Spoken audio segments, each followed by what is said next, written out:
खजाने की तलाश या मौत का जाल। कहानी कौवा, गधा और खफिया खजाना। कोबरा नाग का राज।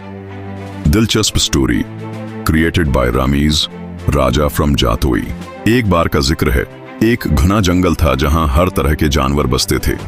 उन्हीं में एक चालाक कौवा और एक सीधा सादा गधा भी रहते थे। गधा आम तौर पर खेतों में काम करता और अपनी भूख मिटाने के बाद आराम करता, जबकि कौवा हमेशा किसी न किसी चालाकी में लगा रहता।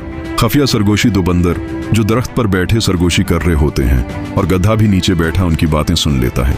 वो खजाना अब भी वहीं दफन है, पर किसी को मालूम नहीं। ये सुनकर गधा चौंक गया।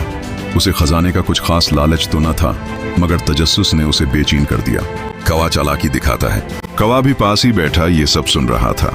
वो फौरन गुधे के पास आया और राजदाराना लहजे में बोला, गुधे भाई, मैं तुम्हारी मदद कर सकता हूँ, बस हमें मिलकर काम करना होगा।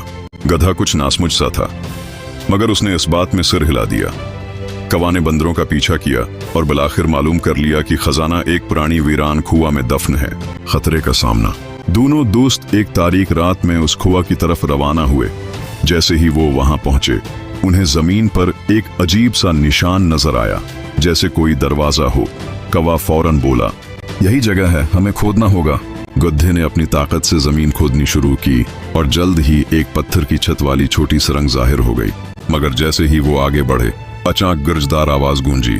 कौन है जो इस खजाने को हासिल करना चाहता है? असल में ये कोबरे की आवाज थी जो अचानक उनके सामने आ गया। गुधा कांपने लगा, जबकि कौवा डर के बावजूद बोला, महाराज, हम तो बस घूमने फिरने आए थे, हमें खजाने की जरूरत नहीं, हम बस सच जानना चाहते थे। सानप ने गहरी सांस ली और बोला, ये खजाना लालची लोगों के लिए एक जाल है, जो उसे हासिल करना चाहता है वो हमेशा नुकसान उठाता है। ये सुनते ही कौवा और गुधा समझ गए कि ज्यादा लालच खतरनाक होता है। वो जल्दी से वहां से भाग निकले और इस दिन के बाद गुधे ने कभी गैर जरूरी तजस्सुस नहीं किया, जबकि कौवा मजीद चालाक हो गया कि हर मौके पर होशियारी से काम लेना चाहिए।